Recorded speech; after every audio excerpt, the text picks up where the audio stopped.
Have you ever heard that coffee is unhealthy? Things like it'll stunt your growth or it'll increase your stress.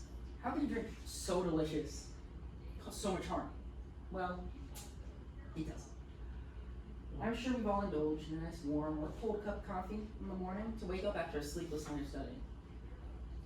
I know I'm very passionate about my morning cup of coffee, and whenever I heard these claims that coffee is bad for you, I had to investigate them, especially the one that was stunt growth. I want to be a big one. After looking into it though, I've come to the conclusion that coffee is safe to drink and can even be beneficial for your health. And I'm hoping this speech helped you guys come to that conclusion. In today's speech, we're going to be covering the alleged negative effects of coffee, the benefits of drinking coffee, and how we can put these benefits to use.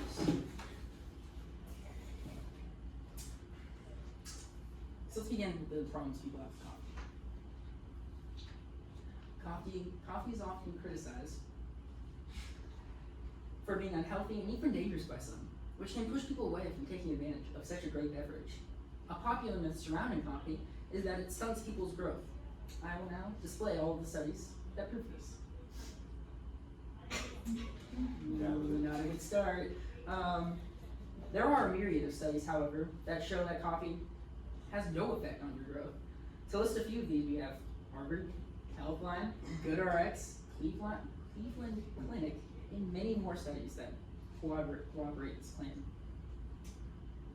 So, the study by Harvard actually has some insight into this myth. Apparently, caffeine can slightly reduce your ability to absorb calcium, but it's such a small amount that any creamer or milk you would add to coffee balances this out, so you don't have to worry about it at all. Another issue people will cite is insomnia, which is definitely a concern for some people, but others will take advantage of this. So it's not really an issue. Just keep in mind that the half-life of coffee is 5 to 6 hours after you drink it, so don't drink it before you go to bed if you want to get night sleep. So next we're going to cover an actually serious topic, addiction. People will often get seriously addicted to coffee if you're drinking a ton of it every single day, but you can avoid this if you just want to, or you can avoid this by limiting yourself to 1 to 2 cups a day, or just drinking at random times. That kind of throws off your brain so you don't develop lines on it. I know this works because I drink coffee every day and I'm not addicted. I can stop anytime I want.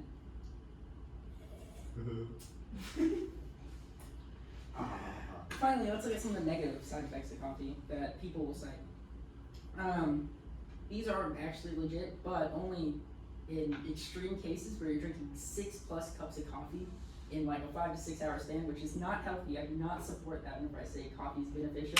Do not drink that much coffee. Maybe limit it to 1 to 3 mugs. These issues include anxiety, jitters, increased heart rate / blood pressure, and acid reflux. So just don't drink that much coffee.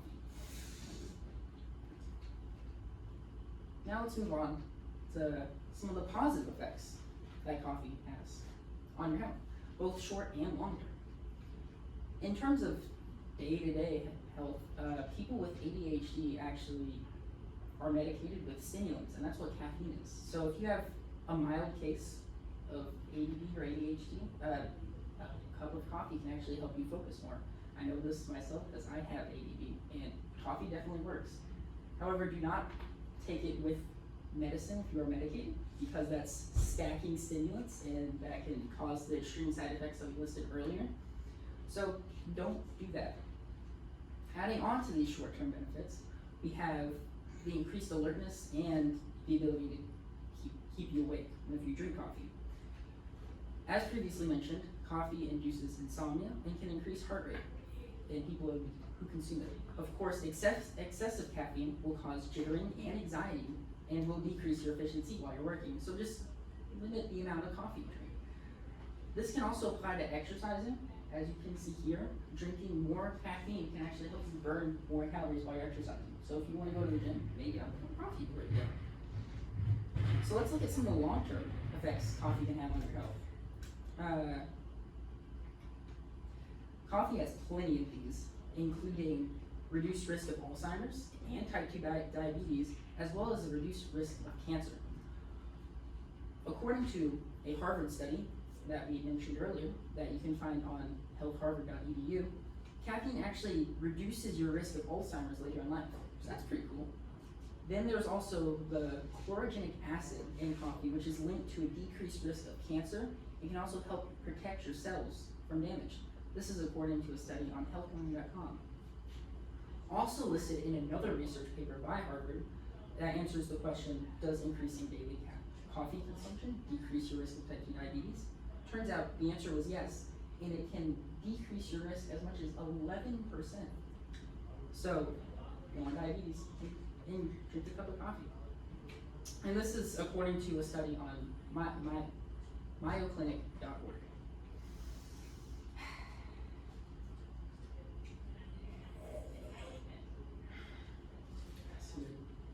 Well, that list of sources for the benefits of coffee is certainly a lot longer than the other lists.